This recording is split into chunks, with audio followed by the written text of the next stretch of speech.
मित्रांनो, जय शिवराय. आणि ज्या अमित शेठची महाराष्ट्रात चर्चा होते, ज्या चिमण्यामुळे चर्चा होते, आता चिमण्यामुळे खरी ओळख निर्माण झाली, पण अमित शेठ यांच्याकडे अजून काही छुपे रुस्तुम आहेत. काही असे पॉकेटबंद खिलाडी त्यांनी सांभाळून ठेवलेले की त्याच्याने ते अजून चर्चेत येत आहे. आपल्यासोबत शेठ आहे. शेठ, वादळचा परिचय करून द्या. नमस्ते. वादळ हा आपण संभाजीनगरवरून घेतलेला आहे. कधीची खरेदी नेमकं? एक दीड पावणे 2 वर्ष झालं. मला हे सांगा, बैल किती तुमच्याकडे नक्की? बैल आता टोटल बैल आहेत 4. बरं, 4. सगळ्यांचे नावं सांगा. एक पहिला बावऱ्या म्हणून बैल घेतला होता आपण, छोटा बावऱ्या म्हणून. बरं. तो आणल्यानंतर 1-1.5 वर्ष चांगला पळाला. त्याच्यानंतर शंभू घेतला. शंभू मी माळशिरस म्हणून अण्णा रणवे फोंडशिरस यांची खरेदी कधीची? शंभूची मला वाटतं 5 वर्ष झाले असेल शंभू घेतलेला. 5 वर्षापूर्वीची. तो आदत असतानाच घेतला होता. त्याच्यानंतर वादळ घेतला मी. वादळ नंतर ना आता चिमण्याची खरेदी. वादळची खरेदी 1.5 वर्ष? 1.5 वर्ष, 1.5 पावणे 2 वर्ष. बरं, आता एक वेगळी ओळख निर्माण झाली तुम्हाला. सगळ्यात जास्त रकमेचे बैल खरेदी करणारे मालक झाले तुम्ही. हो हो.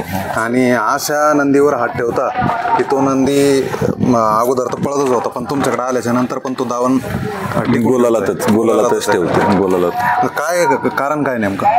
कारण काय नाही, आपल्याला घेतानाच आपण वस्तू चांगली बघून घेतो.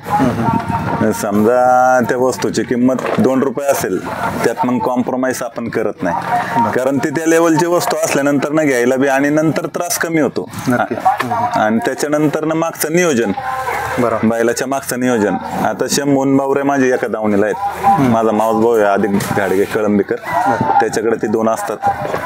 हा एक भाऊ आहे अख्तर पैलवान, कडेपूरमध्ये वादळ असतो. आणि आपले नवाबबाई, त्यांच्याकडं चिमण्या असतो. असं म्हणजे ज्या त्या ठिकाणी जे ते नियोजन योग्य लावून ठेवलेलं आहे आपण. बरं, वादळ खरेदी करताना नेमकं काय बघितलं तुम्ही?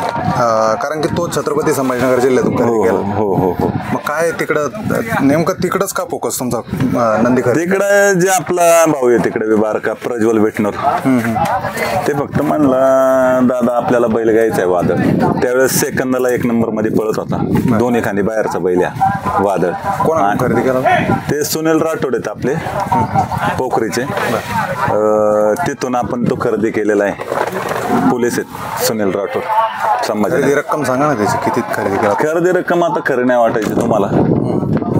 तो 14,51,000 रुपयाला बैल घेतला आपण. मी तेच म्हणतो ना, जास्त रकमेचे बैल खरेदी करण्यात माहिर आहे तुम्ही. आणि ते टिकून पण ठेवताय. टिकून आहे तसं, म्हणजे नाद आहे आपल्याला. नाद असल्यामुळं आपल्याला वस्तू आवडली की आपण सोडत नाही. तुम्ही खरेदी केला त्यावेळेस काय आदत होता का? त्यावेळेस आदत होता. आता आणि नुकताच आता दुसरा झालेला आहे. दुसरा झालेला आहे. तेव्हापासून आतापर्यंत पळ कसा आहे? तेव्हापासून आतापर्यंत मध्ये जरा थोडा आजारी होता 1-2 महिने. काय झालं त्याच्यानंतर काय नाही, थोडं निमोनिया वगैरे या त्या गोष्टी झाल्या होत्या त्याला. त्यातून त्याच्या अगोदर जे वडकीचं हिंदकेसरी मैदान झालं, त्या हिंदकेसरी मैदानातला 4 नंबरचा मानकरी येतो. त्यावेळेस आदत मध्येच त्याने 4 नंबर केला होता. त्यावेळेस आपले लिंबगावचे सावकार म्हणून बैल, ते मित्रच आहेत आपले मामा, त्यांनी आपल्याला बैल दिला होता तिथं. त्यावेळेस चांगल्या सेमीत पळून सेमी पास करून 4 नंबरचा मानकरी झाला होता तिथं. आणि आता परवा दिवशी कोरेगावचं जे मैदान झालं दुशाचं, तिथं तो 1 नंबरचा मानकरी झाला. परत आता परवा कोणतं मैदान झालं? चोराडचं मैदान झालं. आदतचं मैदान होतं. आदतला घेऊन त्यांनी चांगल्या सेमीमध्ये, चांगले नावाजलेले बैलांच्या सेमीमध्ये पळून सेमी पास करून तिथं बी गुलालाचा मानकरी झाला. शेठ, एखादा तो कॉमन प्रश्न झाला, तो विचारावासा वाटतोय. आता वायदी घेताच म्हटल्याच्या नंतर मग आता वादळची पण वायदी घेता का? नाही, वादळची नाही वायदी घेत. वादळ आपला फक्त कसं आहे, आता रुटीन मधला बैल येतो. आता थोडस व्यवस्थित पैरे करून, म्हणजे मी चिमण्या बी अशा ठिकाणी देतो की नुसतेच वायदे घेऊन करत नाही. आता आजची माझी गाडी पळाली चिमण्यान गोठच्या साराची, हे काय वायदे देऊन गाडी नाही पळवलेली. जिथं मला योग्य वाटत नाही तिथं मी करतो. आणि थोडस त्या बैलांच्या नावाखाली या बैलाला बी पैरे होतात आणि ह्या पण त्याच लेवलने पळतो, कमी पळत नाही. आता लवकरात लवकर चिमण्यान वादळची गाडी तुम्हाला पळताना दिसेल. याच्या अगोदर घरचा साज पळाला का? याच्या अगोदर शंभू आणि वादळ 2-3 मैदानात पळून 1 नंबरचे मानकरी झालेले घरची गाडी, म्हणजे चिमण्या घ्यायच्या अगोदर. घरच्या बी गाड्या आपल्या चांगल्या पळतात, अंतराने पळतात. बरं, हे कारण सांगा ना नेमकं. तुम्ही खरेदी केल्याच्या नंतर आता चिमण्या पण आपण बघितलं, महाराष्ट्र बघतोय की चिमण्या खरेदी केल्याच्या नंतर पण तो तुम्ही आजपर्यंत घरी नेला नाही. आजपर्यंत तो नवाब बाईच्याच जाऊन येईल. बरोबर आहे. त्याची ज्ञान असेल, इतका मोठा प्रवास होतो, तरी पण तुम्ही ती तामा बाळगता तो नंदी तिकडेच ठेवलेला आहे. आणि हा पण तुम्ही आता यांच्याकडे सांभाळायला कडेपूरकर त्यांच्याकडे ठेवलेला आहे. आपल्याकडे म्हणजे भरोसा येईल मोठी चीज एकदाच पाहतो आपण, आणि त्या भरोशाला कुठं तडा गेला तर परत आपण वळून पाहत बी नाही त्या माणसाकडे. एक भरोसा शेवटी काय माहिती का, भरोसा ही चीज मोठी. आणि आज नाही ना, 2-2, 3-3 वर्ष झालं बैल त्यांच्याकडे. अख्तर पैलवान आणि तुमचा संबंध कसा? अख्तर पैलवान हे आता मैदानात पोरं भेटतात आपली, असे भेटण्यातनं संबंध वाढले. आणि संतोष म्हणून एक मित्र येनपुरे, ते यांचे मित्र होते. असंच बोलता बोलता झालं, वादळ माझा सुनील राठोडांकडेच मी सांभाळायला ठेवला होता संभाजीनगरला. म्हणलं मला खरेदी केलं तेव्हा पण त्याला तिथंच ठेवलं? हो, राठोडांकडे आणला होता थोडा दिवस, आमच्या मावस भावाकडे ठेवला होता आधी गाडीगांकडे. थोडस जरा त्याचं सांभाळणे चालबेचाल झाली थोडी, परत सुनील राठोडांकडे पाठवला. त्याला विचारलं बाबा कोण आहे का व्यवस्थित सांभाळेल, मग त्यावेळेस अख्तरचं नाव सांगितलं मला, मग तो अख्तरकडे देऊन टाकला. वेगवेगळ्या उपाध्या लागताय. एक तर सगळ्यात जास्त रकमेची नंदी खरेदी करणारे मालक, त्याच्यानंतर वायदी किंग, आता तिसरं परफेक्ट नियोजन करते झाले तुम्ही. हो. कारण की कुठल्याही मैदानात नियोजन जर बघितलं तर तुमच्यासारखं नियोजन म्हणजे शंभू झाला, चिमण्या झाला, वादळ झाला, नियोजन मी स्वतः करतो. मी कोणाच्या भरोश्यावरती कोणतं नियोजन करत नाही. आणि नावं जरी पडली वायदी किंग काही पळू द्या, पण माझ्या दावणीचा गुलाल आहे तो आहेच ना. नुसती वायदी घेऊन बैल बी गुलाल राहिला पाहिजे ना. वायदी घेणं पण चुकीचं नाही. आणि नाही ना, आणि कसं आहे, वायदे घेऊनच माझे बैल पळतील अशी बी मला कोणती गरज नाहीये ना. बरोबर. एक फक्त आता कसं आहे, थोडं सगळ्या गोष्टी आहेत ना मागे खर्चाच्या खर्च निघाला. हो. आणि कोण वायदे घेत नाही, अख्खा महाराष्ट्र वायदे घेतो. 100%. फक्त तोंडावर बोलण्याची धमक पाहिजे माणसामध्ये. बरोबर. शेट, आता आगामी पेडगावचं मैदान येत आहे. हो. काय वादळचं नियोजन कसं आहे? वादळचं चांगलं राहील, ओपनलाच पळेल तो. म्हणजे नियोजन जवळजवळ 100% होत आलेलं आहे, पण पळेल ओपनलाच पळेल. कोणत्या खांदी पळतो बरं? दोन्ही खांदी बाहेरचा बैल. पब्लिकने चांगला पळतो, पब्लिकचाच बैल आहे दोन्ही खांदी. ते पाहूनच आपण त्याला खरेदी केलेला आहे. आणि आता त्याने गट सेमी सगळे पब्लिकनेच काढलेले आहेत जवळजवळ आतापर्यंत. पैलवानांकडे द्या माहिती. नेमकं आता मालक तुम्ही पण सगळा सांभाळ ते करता म्हटल्याच्या नंतर सांगा, वादळविषयी सांगा. त्याच्याविषयी बोलावं एवढं कमी. काय गुणधर्म वेगळे काय बाकीच्या नंदींच्या प्रती? गुण नाही, म्हणजे बैल असा आहे तो, म्हणजे त्याला जेवढा जपाल तेवढा तो बैल, म्हणजे मैदानात त्याचं, म्हणजे आपण एखाद्याचं कसं शाळेत गेलो तर आपण पोरांचा अभ्यास घेतो, रिझल्ट असतो परीक्षेचा, बरोबर का, तसं त्याचं काम आहे. त्यामुळं आजपासून त्यानं कधी आम्हाला नाराज केलं नाही.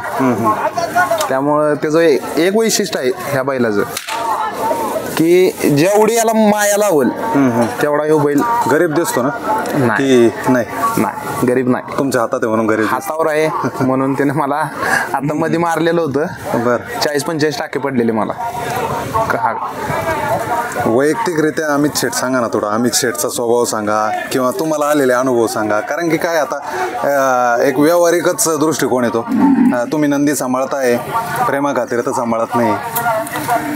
काय स्वभाव सांगा आमच्या ह्याच्यात आजपासून कधी असे पैशाचे व्यवहार कधी आले नाहीत आणि ते होणार पण नाहीत.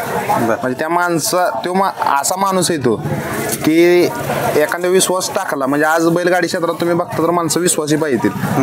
एवढ्या पब्लिक मध्ये त्या माणसाने मला हुडाकलं. मग एवढंच आपल्यासाठी काय आहे. मग अजून काय सांगतो ना, परफेक्ट नियोजन करते म्हणून आता त्यांची एक वेगळी ओळख नाही. नियोजन असं आहे, बैल कमी जरी पळत होता तरी बैल नियोजनात चांगल्याच नियोजनात पळत होता बैल. काय आहे म्हणजे त्यांच्या व्यतिरिक्त बोलावं एवढं कमी आहे म्हणजे आजपासून त्यांनी आम्हाला कधी नाराज केलं नाही आणि आमच्याकडून कधी नाराजगी झाली नाही. बरोबर. म्हणजे मध्ये 1-2-3 अडचणी होत्या, त्या अडचणी सुद्धा त्यांनी आम्हाला मदत केली. म्हणजे असं नाही की बाबा त्या माणसाकडनं म्हणजे आणि आपण कुठलीही गोष्ट पैशाकडे बघून केलेली नाही. त्याला आम्हाला ना दे सांगायचं एक म्हणजे की व्यवहार हा विषयच नाही बैल सांभाळण्यामध्ये माझ्या. बरोबर. म्हणजे कोणाला खरं वाटू नाही वाटू पण व्यावहारिक पुढला म्हणजे माझ्याकडे कधी मागायला बिला असतात ते दिसतंय ना शेठ. हो मागायला बिला असतात म्हणजे फारच त्यांच्या गळ्याच्या वर जाईल त्यावेळेसच मला फोन असतो इथं गरज लागते तुमची. नाही तर आजपर्यंत बक्षिसं मिळतात काय मिळतात कुठं गेली कुठं आली हे पण विचारत नाही आपण त्यांना. म्हणजे एवढ्यापर्यंत चालू आहे. एवढे मैदानं झाली कधी आम्हाला म्हणजे यांनी बक्षीस कधी नेलं पण नाही. स्टेजवर सुद्धा जात नाहीत, जायचं नाही. म्हणजे किती दिवस झाले वादळ तुमच्याकडे? आज माझ्याकडं एक 8 महिने झाले वादळ. 8 महिन्यापासून. बरं, गोठ्यावरचं नियोजन सांगा ना, त्याचं कसं नियोजन असतं दिवसभराचं? गोट्यावरचं नियोजन म्हणजे आमचे हे सगळे मित्रमंडळी आहेत घरातले. म्हणजे आमची मम्मी आहे, सगळी मम्मी आमची बैलाचं बघते आणि हे जी मुलं आहेत हे सगळे मुलं म्हणजे गोट्यावरच असतात. याच्या वादळशिवाय दुसरा अजून कोणी? हा महाकाली काय महाकाली. तो तुमचा स्वतःचा? हा म्हणजे आमचे मिलिंद दादा आहेत वांगीचे, त्यांचा बैल येतो. नक्कीच. वादळचं करिअर काय सांगाल भविष्य? कारण पळतोय, आता पळतोय. मी मागच्या मुलाखतीत पण बोललेलो होतो. त्याच्या बरोबरीतले चिमण्या असल, शंभू असल, इथं महाराष्ट्र गाजवत आहे. वादळचं भविष्य काय? मी मागल्या पण मुलाखतीत बोललेलो होतो, वादळ आहे शेट. त्याचं भविष्य लय मोठं आहे आणि त्याच्याकडे भरपूर अपेक्षा आहेत आम्हाला. शेट एक सांगा ना, एक मिनिट, चिमण्या आणि शंभूची गाडी आणि वादळ वेगळ्या गाडीत असला तर काय निकाल राहू शकतो? 19 बेस होणार. परवा दिवशी ओपनच्या मैदानामध्ये तेच झालं. एक साईडने शंभू होता पब्लिकला आणि मला वाटतं 8 नंबर तासावरती वादळ होता. शंभू कोणात होता? शंभू त्यावेळेस कोणता बैल होता तो किस्मत होता, मुंबईवाल्यांचा किस्मत होता आणि याच्या गळ्यामध्ये शिरवडेकरांचा निशाण होता. फक्त दोघांच्या सेमीमध्ये एक 4 बोटाचं अंतर राहिलं होतं निकालात. म्हणजे एवढी घासाघाशीत गाडी निकाल शंभूने घेतला पण म्हणजे तेवढ्यावरच झालं. म्हणजे बैल आहेत ना हे तिन्ही म्हणजे तिन्ही म्हणजे बैल एकाच रेंजची, कोण कधी कोणाला मारेल सांगू शकत नाही. नक्कीच. मित्रांनो, अमित शेठ, आता सांगायची गरजच राहिली नाही. अमित शेठ नाव तोंड पाहिलं म्हणजे सगळेच ओळखतात, चिमण्याचे मालक. तर वादळ पण घडतोय आणि वादळसारखे अजून काही खरेदी होतील भविष्यात. कारण की शेठ एक धमाका देता, सरप्राईज देता बैलगाडा मालकांसाठी. आणि नक्कीच वादळचं भविष्य हे चांगलं राहील. तो देखील शंभू आणि चिमण्यासारखी प्रगती करेल. याच सदिच्छा. धन्यवाद.